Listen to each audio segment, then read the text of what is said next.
बिस्मिल्लाहिर्रहमानिर्रहीम। Welcome to learn line में खुश आमदीद। हम पढ़ रहे हैं माइक्रोसॉफ्ट ऑफिस और स्पेसिफिक माइक्रोसॉफ्ट वर्ड, जिसमें हम पहले 6 लेक्चर कवर कर चुके हैं। लेक्चर 1 में हमने यूज़र इंटरफेस देखा, लेक्चर 2 में हमने फॉर्मेटिंग देखी, टेक्स्ट फॉर्मेटिंग। लेक्चर 3 में हमने अलाइनमेंट, मार्जिन, इंडेंट्स वगैरह देखे, लिस्टिंग देखी। लेक्चर 4 में हमने मल्टीपल लिस्टिंग और पेरेंट चाइल्ड रिलेशनशिप देखा। लेक्चर 5 में हमने वे ऑफ टाइपिंग देखा, उर्दू किस तरह टाइप की जा सकती है, उर्दू को किस तरह ऐड किया जाता है। लेक्चर नंबर 6 में हमने फाइंड एंड रिप्लेसमेंट के एडवांस टेक्निक्स को सीखा, किस तरह हम फॉर्मेट की बेस पे उसको सर्च कर सकते हैं और फॉर्मेट चेंज कर सकते हैं। एक ही क्लिक के ऊपर पूरे डॉक्यूमेंट के अंदर किसी भी हेडिंग का, किसी भी फॉर्मेट का कलर चेंज कर सकते हैं। और आज हमारा लेक्चर नंबर 7वां लेक्चर है, जिसमें हम universal shortcuts for window and MS office देखेंगे, कर्सर की मूवमेंट कीबोर्ड से और टेक्स्ट सिलेक्शन कीबोर्ड यानी शॉर्टकट्स देखेंगे। तो चलते हैं आज आप अपने लेक्चर की तरफ। तो हम उसी तरह यहाँ पर फाइल पे क्लिक करके अपनी वर्किंग फाइल को ओपन कर लेते हैं। मैंने फाइल पे क्लिक किया, रीसेंट पे क्लिक करता हूँ तो रीसेंट लिस्ट मेरे सामने यहाँ पर आ चुकी है। रीसेंट लिस्ट के अंदर हमारी वो फाइल जिस पे हम पिछले लेक्चर्स पढ़ रहे हैं उसका नाम है intro.docs। तो इसको मैं ओपन कर लेता हूँ। इसके एंड पे पहुँचने के लिए कंट्रोल एंड का बटन प्रेस करता हूँ तो मैं डॉक्यूमेंट के एंड पे पहुँच गया। तो ये मैंने पहले से टाइप करके रखे हुए हैं ताकि टाइम जो है वेस्ट ना हो, टाइम बच सके।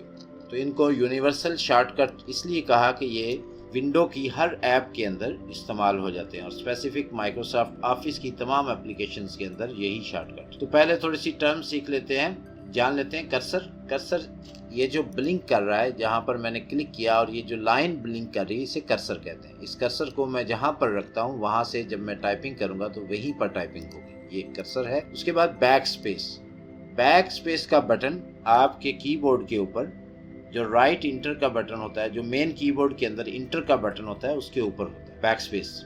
तो बैक स्पेस क्या करता है? Will remove the letter from back side of the cursor. जहां पर आपका कर्सर होगा उसकी बैक साइड पे जो एक हरफ होगा उसको रिमूव करेगा। मसलन मैंने यहाँ पर क्लिक किया, मैं बैक स्पेस का बटन प्रेस कर रहा हूँ तो आप देख रहे हैं टी जो है वो रिमूव हो चुकी है।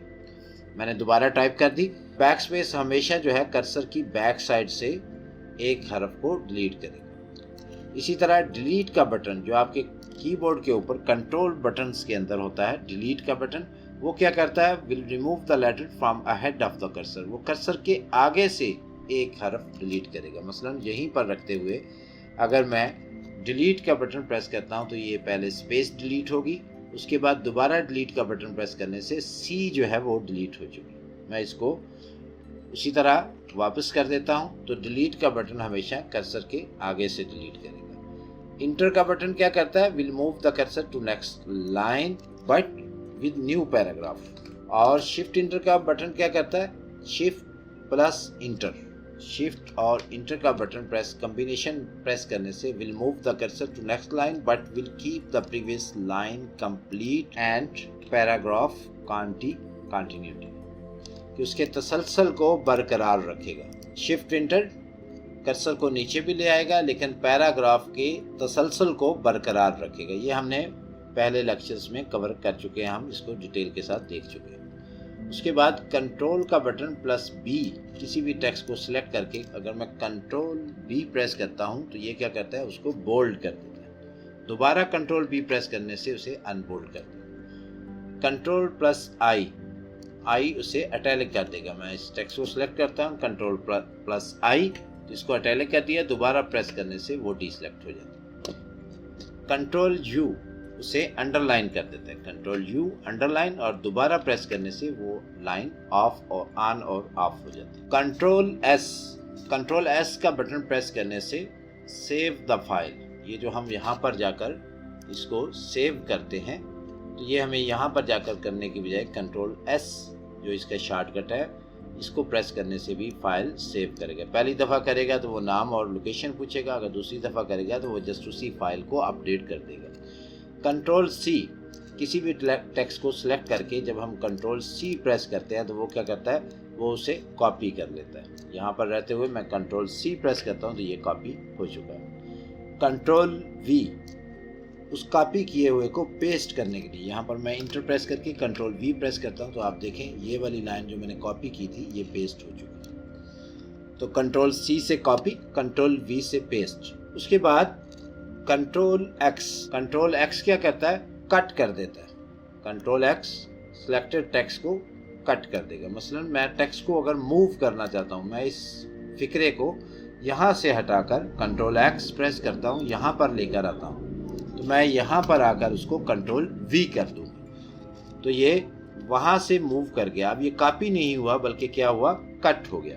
तो कट करने के लिए कंट्रोल एक्स का बटन प्रेस करना पड़ता है। उसके बाद कंट्रोल जी, अनडू डू से निकला है, डू का मतलब कुछ करना, तो अनडू किए हुए काम को वापस करना। मसलन मैं यहाँ पर इसका कलर रेड कर देता हूँ। अब मैंने यहाँ पर कुछ किया, डू, अब मैं इसे अनडू करता हूँ तो मैं कंट्रोल जी प्रेस करता हूँ तो ये देखें ये दोबारा से अपनी पहली हालत में आ चुका है। इसी तरह मैं इसका रेड कलर करता हूँ, फॉन्ट भी बढ़ाता हूँ, 2 दफ़ा मैंने फॉन्ट बढ़ाया, इसको हाईलाइटिंग कलर भी देता हूँ। अब मैं इसे एक दफ़ा कंट्रोल जी यानी अनडू करूँगा तो ये पहले स्टेप में जाएगा, फिर कंट्रोल जी करूँगा तो ये उससे पहले स्टेप में, फिर कंट्रोल जी तो उससे पहली हालत में, फिर कंट्रोल जी तो ये अपनी उससे पहली हालत में चला गया। तो कंट्रोल जी जो है हमेशा अनडू करता है और कंट्रोल वाई क्या करता है, रीडू करता है। यानी मैं इसको अगर दोबारा उसी हालत में लाना चाहता हूँ जिसमें मैंने किया था और फिर मैंने वापस किया था, अब मैं वापस उसको उसी तब्दीली वाली हालत में लाना चाहता हूँ तो मैं कंट्रोल वाई प्रेस करूँगा। कंट्रोल वाई एक दफ़ा प्रेस किया तो ये पहले स्टेप पे आ गया, पहली हालत में, कंट्रोल वाई दूसरी हालत में, कंट्रोल वाई तीसरी हालत में, कंट्रोल वाई चौथी हालत में। तो इस तरह हम किए हुए काम को वापस भी कर सकते हैं और किए हुए काम को दोबारा भी कर सकते हैं शॉर्टकट से, हमें मैनुअली करने की ज़रूरत नहीं है। तो मैं कंट्रोल जी प्रेस करके इसको वापस इसकी ओरिजिनल हालत में ले आता हूँ। कंट्रोल जी अनडू, कंट्रोल वाई रीडू, दोबारा करना। कंट्रोल शिफ्ट और ये लेस देन का बटन होता है आपके एम के बटन के साथ, कंट्रोल शिफ्ट और ये लेस देन का बटन अगर आप ये प्रेस करेंगे तो फॉन्ट साइज छोटा हो जाएगा। कंट्रोल शिफ्ट लेस देन, तो ये देखिए फॉन्ट छोटा हो रहा है। इसी तरह greater than, control shift greater than तो फॉन्ट बड़ा हो गया। तो ये कुछ शॉर्टकट हैं। इसी तरह इसी के साथ अगर मैं इजाफा कर दूं CTRL+P तो ये क्या कहता है, प्रिंट द डॉक्यूमेंट, ये डॉक्यूमेंट को प्रिंट करता है। इसी तरह CTRL+O ये क्या कहता है, टू ओपन द डॉक्यूमेंट, तो डॉक्यूमेंट को खोलने के लिए हम कंट्रोल+E। तो इसी तरह और भी काफ़ी सारे शॉर्टकट्स हैं। तो शॉर्टकट्स वैसे तो आप जब माउस उसके ऊपर लेके जाते हैं तो वहाँ पर हमें शॉर्टकट नज़र भी आ सकते हैं कि इसका शॉर्टकट क्या है। उसके बाद आ जाते हैं हम text cursor movement selection shortcuts, कि कर्सर को किस तरह मूव किया जाता है या टेक्स्ट सिलेक्शन से किस तरह उसको सिलेक्ट किया जाता है। टेक्स्ट कर्सर मूवमेंट और सिलेक्शन शॉर्टकट्स। कर्सर मूवमेंट ये जो ब्लिंक कर रहा है इसको कर्सर कहते हैं। इसको किस तरह मूव किया जाता है इनसाइड द टेक्स्ट के अंदर इसको किस तरह मूव किया जाता है। तो इसके लिए आपके जो कंट्रोल बटन्स और उसके नीचे एरो बटन्स उनका हम इस्तेमाल करेंगे। Arrow buttons 4, right left up down, और इसी तरह इसी के साथ 4 control buttons home and page up page down. तो हम यहाँ पर नीचे पैराग्राफ में आ जाते हैं। यहाँ पर मैं अपना कर्सर रखता हूँ।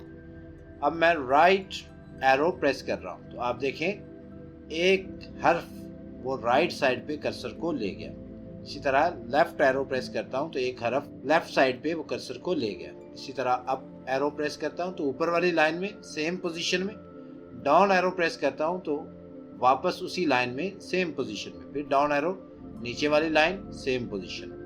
इसी तरह मैं एंड का बटन प्रेस करता हूँ तो उसी लाइन के एंड पे, होम का बटन प्रेस करता हूँ तो उसी लाइन के स्टार्टिंग में चला गया, पेज अप प्रेस करता हूँ तो उसी पेज के स्टार्टिंग में, पेज डाउन प्रेस करता हूँ तो उसी पेज के एंड पे कर्सर को ले आया।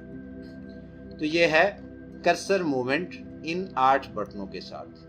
अच्छा, इन्हीं 8 बटनों के साथ अगर हम कंट्रोल का इजाफा कर दें, कंट्रोल प्लस राइट एरो, तो फिर क्या होता, हम यहाँ पर आ जाते हैं। उसी तरह कंट्रोल राइट एरो, तो एक हरफ एक लफ्ज आगे चला गया, कंट्रोल राइट एरो एक लफ्ज आगे चला गया, राइट एरो एक लफ्ज आगे चला गया। इसी तरह कंट्रोल लेफ्ट एरो एक लफ्ज पीछे, लेफ्ट एरो से एक एक लफ्ज करके वो मूव कर रहा है, जबकि खाली इसको प्रेस करने से एक एक हरफ और कंट्रोल का इजाफा करने से एक एक लफ्ज। इसी तरह कंट्रोल अप एरो, तो पैराग्राफ के स्टार्टिंग में, कंट्रोल डाउन एरो तो अगले पैराग्राफ के स्टार्टिंग में, खाली अप एरो से उस लाइन के ऊपर चला जाता है और खाली डाउन एरो से उस लाइन के नीचे आ जाता है। लेकिन जब हम कंट्रोल का इजाफा करते हैं तो वो उस पैराग्राफ के करंट पैराग्राफ के स्टार्टिंग में चला जाता है, और कंट्रोल प्रेस करके डाउन एरो प्रेस करें तो करंट पैराग्राफ से नेक्स्ट पैराग्राफ के स्टार्टिंग में चला जाता है।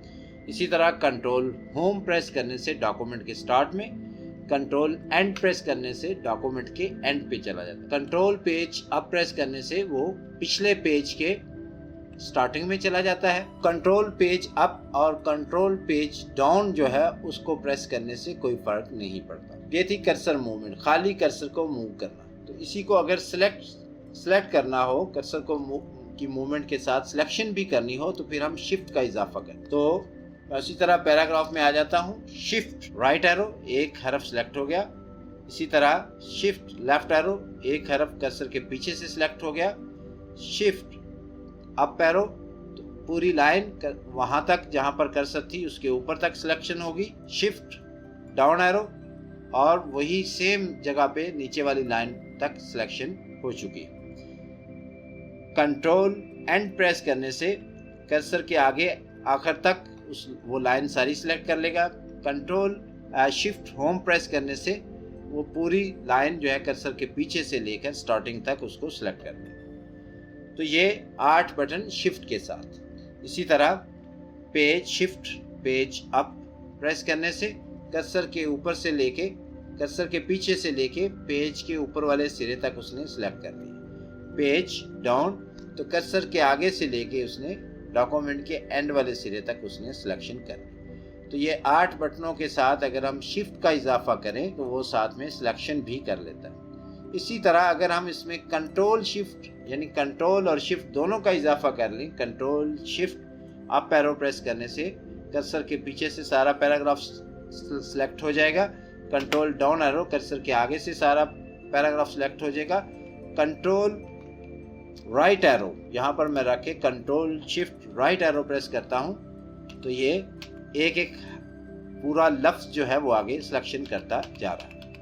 कंट्रोल लेफ्ट एरो से कर्सर के पीछे से एक एक लफ्ज पूरा सिलेक्ट करता जाएगा। हर्फ और लफ्ज में क्या फर्क है ये आप जानते हैं। कंट्रोल शिफ्ट होम तो कर्सर के पीछे से लेके डॉक्यूमेंट के स्टार्टिंग तक वो सारा डॉक्यूमेंट सिलेक्ट कर लेगा। कंट्रोल शिफ्ट एंड तो कर्सर के आगे से लेके वो सारा डॉक्यूमेंट एंड तक सिलेक्ट कर। कंट्रोल शिफ्ट पेज अप और control shift page down calm नहीं करता, तो यहाँ पर ये 6 बटन रह जाते हैं। तो इससे हमें बार बार माउस पकड़ने की ज़रूरत नहीं पड़ती। जब आप कंप्यूटर पे काम कर रहे हैं और ज़्यादातर आप कीबोर्ड से जब आप काम लेंगे तो आपका काम तेज़ी से होगा, आप फास्ट तरीके से काम को कर पाएंगे। तो अभी इस लेक्चर की जो असाइनमेंट है वो ये है कि आपने ये 8 बटन इसी तरह टाइप कर लेने हैं और टेक्स्ट के 2 पैराग्राफ ले लेने हैं। कोई भी टेक्स्ट किसी भी तरह टाइप कर लें, 2 पैराग्राफ ले लें, उन पैराग्राफ के अंदर यहाँ पर रखते हुए आपने इसको एक्सपेरिमेंट करना है,